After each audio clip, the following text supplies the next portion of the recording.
What's the meaning of all things bright and beautiful?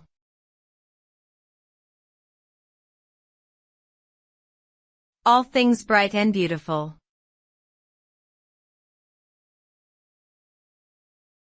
All things bright and beautiful.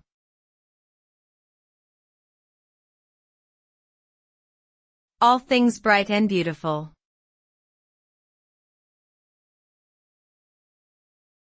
All things bright and beautiful.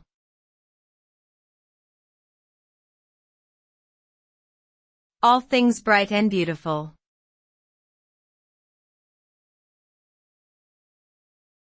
All Things Bright and Beautiful is a popular hymn that celebrates the beauty of the natural world and the creatures that inhabit it.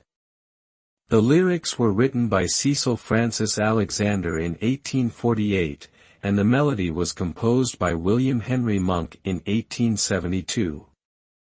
The song is often sung in Christian worship services and emphasizes the belief that God created everything in the world for a specific purpose and that all living things are interconnected.